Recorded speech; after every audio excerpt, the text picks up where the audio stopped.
Original drummer of Oasis. Again, this sounds like a sort of a tragic conversation of left out drummers who are looking misty-eyed at what could have been. Pete Best could have been a Beatle. He could have been retired 30 years ago, living the high life like Ringo in LA, touring with his buds whenever he wants to. And obviously that wasn't to be. Now he's retiring at 83, probably with much less money. And Tony McCarroll obviously get booted out of my dog is fucking killing me. Tony McCarroll get booted out of Oasis after the first album, didn't he? Yeah. And obviously he's wrote, and look, to be fair, again, it's a fairly gracious letter he's wrote to the other members of the band. And obviously regards to the reunion and the tour that's coming. Yeah. Not at all auditioning to be in the actual band. Not at all. No. But what's your thoughts on Tony, Stephen? I mean, that was a particularly harsh one, wasn't it? Because when you think of the original lineup, you think of Live Forever and songs like that, it's his fucking drumming.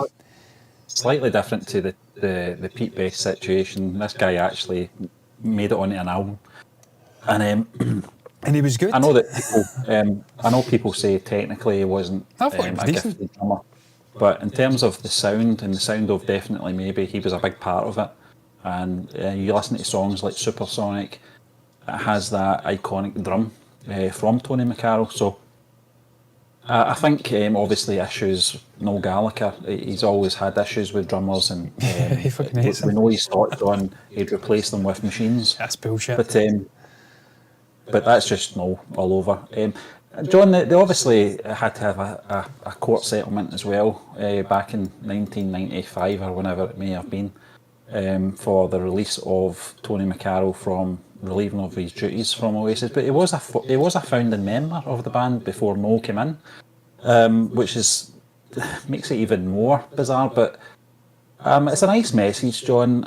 It's a lot of water's passed under the bridge. I don't know how much Noel holds grudges these days, because obviously he seems to have softened in his old age with his brother, so who knows. I would love to see Tony make an appearance at one of the gigs, maybe just even for a couple of numbers, Supersonic, and I don't know.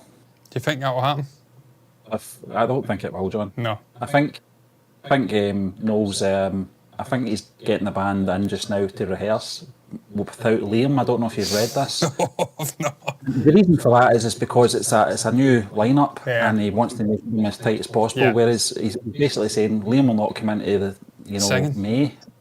Because he knows the songs, he knows. And he'll want to make sure he's recovering his voice as well, Stephen. Because Liam's last performance, obviously, well, the one that I'm aware of at the Joshua fight, he get sort of destroyed on social media for his vocal performance. So you'll want to give him the best opportunity to rest his vocals, because it's going to be strenuous, man, on his voice. They're doing quite an extensive tour. And then they're going over to North America as well, aren't they? So it's going to test his vocals. So he's not getting any younger, Liam. Liam's in his early 50s now, so they're going to, I mean, they're probably giving him the best amount of sort of recovery, just so he's well up for it and on it, and they can come out swinging for the, what's the phrase? I don't know, because I'm not a fucking cricket or baseball fan, so I don't know any phrases about swinging for the... But I can't remember, it doesn't matter. Come out swinging. They want to give me the best opportunity. Keep telling I'm not a cricket fan. I've got a baseball hat on, but I wouldn't say I'm a baseball fan by any means. I watched it for a while, but it's too fucking long. It's too fucking long. It's on way too long. If I was there, if I was in the cool summer sun of Boston or LA watching, and I had a hot dog and a beer or whatever, much different. Because you're there enjoying and just sitting in the moment, enjoying it. If you're watching it on TV at 3 a.m, not as enjoyable, have to stress. But I digress. They're probably giving him the best chance, Stephen, to recover his voice. And obviously, like you says, it's important that the band gets tight. Because look, I don't know what the Stones did when they came back for their tour, the Hackney Diamonds tour. But they certainly weren't tight. I don't think they had been rehearsing. The first chord, Start Me Up, of the entire tour, I watched it, someone recorded it. Yeah. Keith made an arse of it. I don't know how you make an arse of it. It's like a simple fucking A minor or something or whatever.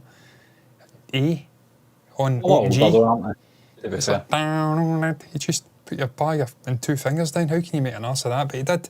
Obviously, nerves and not quite being on it. No will not allow that. I've seen him behind the scenes in documentaries. He is fucking anal. He wants it to be the best. He is a perfectionist. He'll want them to be on it. Not coming back, John, because you and I saw the video of man. yeah, and he was not happy. No one's made mistakes. I've saw him do a Don't Look Back in Anger solo on social, and he made a Jeremy Hunt of it, you know. But what I loved about that clip, Stephen, was Liam was the mediator. He was the calm, even-headed guy. He was saying, "Oh, come on now, behave. Come on." Yeah. Liam's normally fucking want to kill people, but he's actually saying, "All right, come on, that's enough. Behave." I love how Liam has got this reputation now of being sort of open book, and he is, to be fair, but just hot-headed, and he'll say whatever he feels necessary. No, is a nasty bastard when he wants to be, man. He can be a right nasty bastard. It's almost like, I don't know, you can't really make a comparison to the Beatles because they're almost like all of them combined. But Liam, I mean, he's trying to be John Lennon, but Noel's almost like McCartney and Lennon combined, where he's a sort of, and for all intents and purposes, is a nicer brother, the nicer person, but he's got that nasty streak that Lennon had. I can imagine him fucking scalping someone for mucking about with the volume control on a TV remote back in the day. I can imagine that element of Lennon in Noel. He just strikes me as being quite... You've read the quotes from Noel as well, John. I'm paraphrasing something along the lines of, you know, just because you sell so many million records doesn't make you any good. Just look at Phil Collins. You fucking hates Phil Collins. That's real thing against Phil Collins. Phil Collins has had a terrible time of it, by the way. I didn't realise he had some illness or something going on. He's got like something with nerves in his hand or something. He can't hold drumsticks anymore. Phil Collins, I think that's just Noel being Noel. I think deep down he knows that Phil Collins was a very successful artist, part of Genesis, and as a solo artist as well, and a songwriter and a musician. He might not be a cup of tea, but you can't say that about him, you know. No, that's what I love about them, though. They do speak their mind, and as someone who also likes to speak his mind, I can respect it. They just straight out say it. If they don't like something, not like shit. There's a famous video of Liam behind the scenes, backstage at a festival, and they were asking him about modern bands and what he thought, and he just rhymed them all off and says, shit. I think he set a record for the amount of fuckings in the one sentence. I think there may have been 4. Something, I can't remember. I'd love to find the quote. It's incredible. It's actually incredible. I can't even think of it. It was incredible. It was like 4 in one sentence, but he was just taking them apart. But what I digress, Tony McCarroll, Stephen, he's issued this open letter, and this is what he had to say. I didn't realise he had a website. That's a bit up yourself. 2025 is shaping up all right, isn't it? TonyMcCarroll.com. Who's this? Fair play. Almost a lifetime ago, a few Burnage lads got together and created something special, something that time can't outdate, the start of a wave that's evidently still rolling with the last real band before the world changed. I'm going to pick that apart right off the bat. I'm going to say that's fucking bollocks. The last real band before the world changed. What is the sort of tipping point for the world changing then? Is it the rise of the internet? Is it smartphones? I think social media. Is it phones? Yeah. Well, I mean, they're not the last real band before the world changed then, are they? I mean, you've got the likes of Arctic Monkeys, not on Oasis level, Franz Ferdinand, lots of great neo-punk and alternate bands from the early 2000s. The world was a different place back then. It's not like now. You didn't have social media, you didn't have internet in its current state, you didn't have phones. Yeah.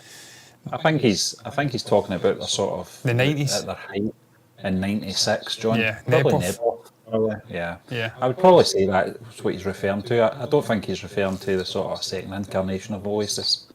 Yeah. Because as you said, there's a lot of other bands around that time, but sort of 90s Oasis, there was no one on that level at that point, I wouldn't say. Blur, obviously, you and I. They're not on. They weren't on Oasis though in terms of popularity.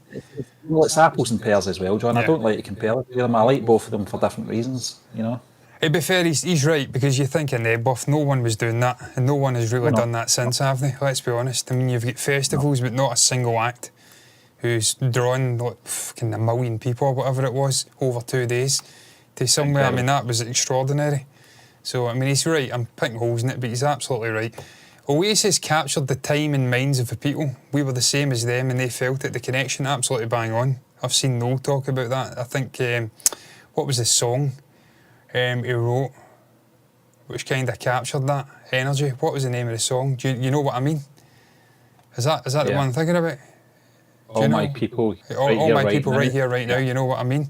That's kind of tapping into that, where the working class guys who've came up and they've created an absolute storm. It's a zeitgeist moment, and people are inspired, like they were, by the Stone Roses and bands like that. The Smiths back in the day, working class bands who became hugely successful. They're now inspiring a whole generation of other people. I've seen Noel talking about that, like how he's inspired guitar players who are miles above him in a technical level, and he can't believe he's their inspiration. But he is. They inspire the whole generation of people. I don't know where I'm going with this. I'm taking it down quote by quote and getting off piste instead of just fucking reading it. I remember that time, John, and I agree with what Tony's saying there. It was a lightning in a bottle moment between 94 and probably 96. I can remember it because I was like 18, 19 and 20. I was just that right age. Stephen, I even remember it, man. I remember Don't Look Back in Anger on the radio, and I was young, but they were fucking massive. If you are sort of penetrating the brain of like a 6-7-year-old who's probably not really into music to the level you would be when you get into your teenage years and older. I mean, you're into music, but I mean, it's not like serious like maybe you were at 18. I mean, if you're getting to people of that generation with your music, you know you are fucking doing something special. I mean, I loved songs like that back in the day when I was a little kid, so I even was aware of Oasis as a young guy at the time, so when you it knew really a single was. was coming out, John, it was a thing, you know, and you talk about that with the Beatles, you know, and what that must have been like for, you know, people in their 20s in the 1960s, you know, when a Beatles song was about to be released, just the excitement of hearing that for the very first time. And although it's not in the same level, I get that, but it was, you know, for that generation, that was their sort of version of that. You know, when a single came out or an album came out, it was a thing, you know, it was. And for this generation, it was very catchy and it was very, very memorable, and it just sort of rolled off the tongue. You could memorise the song after maybe 2 listens, you know. Yeah. And now we've got Taylor Swift. Yeah. I couldn't even tell you. I only know one of her songs. Yeah. Ed's dropped a new album. Oh, great. That'll be another fucking 2 months of him polluting the fucking charts with his bass shite. Well, I liked Ed back in the day. I'm not going to lie and be a hypocrite. I did like his first album. I didn't like A-Team. I was never having A-Team ever. It was just too in your face, obnoxious, getting played everywhere. But there was things like Lego House and You Need Me, I Don't Need You, and things like that. Cool little songs where he was using the loop machine and whatnot. Also a very talented guy, but it's just in recent years he's fucking everywhere, and even when he's writing songs for other people, you know it's him. It's fucking Sheeran. It's just so beige. It's like Chris Martin. Yeah, exactly. Yeah, I mean, I love Chris, but he wrote that song for Embrace, that Gravity song, and I went, that's fucking Coldplay. It's fucking Coldplay. It's just, Coldplay, you know what I fucking hate about Coldplay now? And I'm not knocking Coldplay. I actually like Coldplay. I do. Their first 3 albums are unbelievable, and even some of their newer stuff is pretty decent. And as a live act, it's impressive. I mean, you wouldn't get one of those bands on me for any money in the world.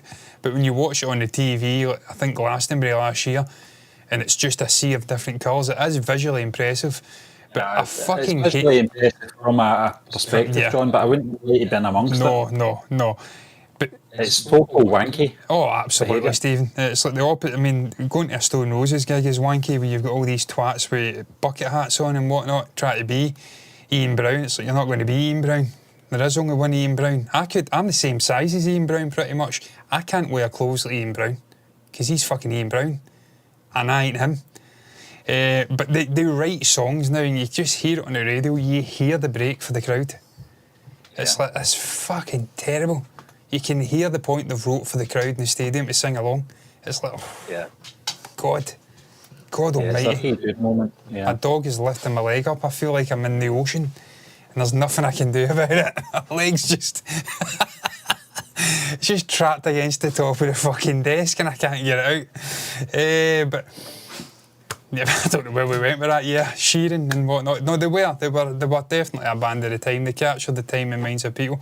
Over the last year or two, I've noticed something new in the gig and Q&A crowds. Youth, the circle has started again, lads. A new generation ready to start a journey of listening.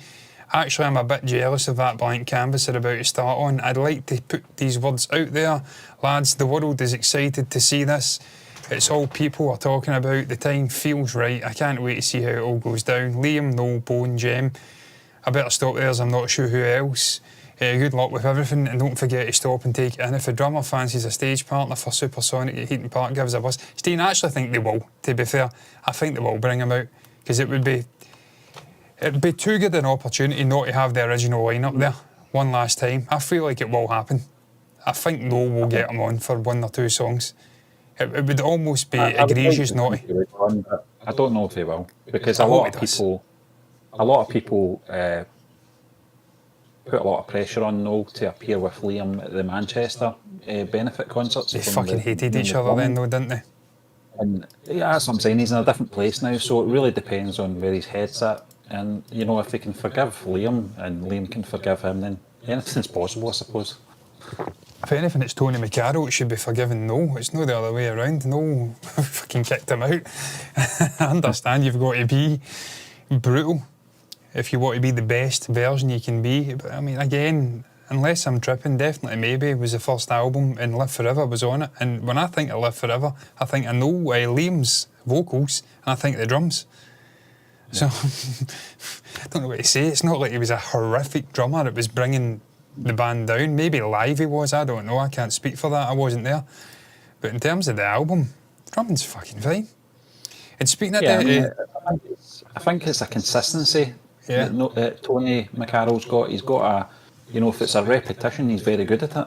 You know, but I think in terms of doing anything fancy, technically, I don't think he's got that.